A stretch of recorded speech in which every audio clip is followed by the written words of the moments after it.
It seems very appropriate that the Australian and Australia Post are bringing together this summit today. Both organisations have had to navigate and are still indeed navigating, as you've just heard, the changes that the digital revolution is bringing. Not just for weeks or months during this pandemic, but continually, year after year. This year, everything accelerated that rapidly. This year has been a thunderclap to so much of what we assumed to be normal. While some parts of the economy, by virtue of the pandemic restrictions, were frozen in place, others had to accelerate at warp speed. But all of us have had to adapt and to find a place of resilience and resolve. In the first 3 weeks of this pandemic, a quarter of Australian businesses changed the way they deliver. Almost a quarter changed what they deliver, diversifying into new products and services. And almost a third of them expanded their online presence.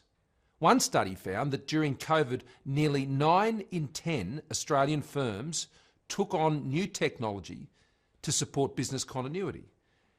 As businesses went online, customers followed. A study by McKinsey found that we vaulted 5 years forward in consumer and business digital adoption in around 8 weeks. Now, we've all heard the amazing figures from Australia Post, 26 million more parcels between March and May, delivering an average of 2 million parcels every single day. In April, 5.2 million Australian households bought something online. I was one of them, more than once.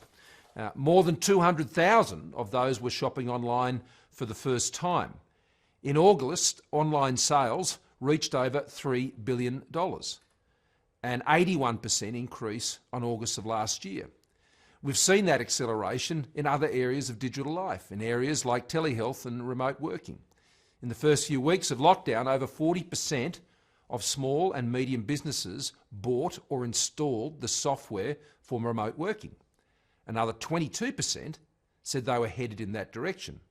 Now that's almost 2/3 of Australian SMEs with new capability and flexibility, new technology at their fingertips.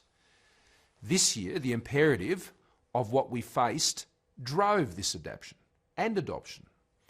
Aircraft manufacturers started making ventilators. Gin distilleries started making hand sanitizer. And local cafes moved online and got people ordering home-delivered dinners. Kept Josh fed all the way up into the budget, I can assure you.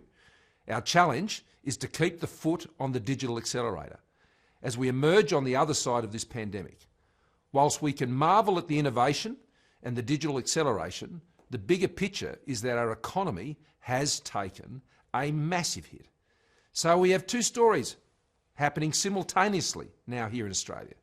An economy that is experiencing the worst set of economic circumstances since the Great Depression. Devastating. And ferocious adaptation that businesses have engaged in to keep these circumstances at bay and their effects.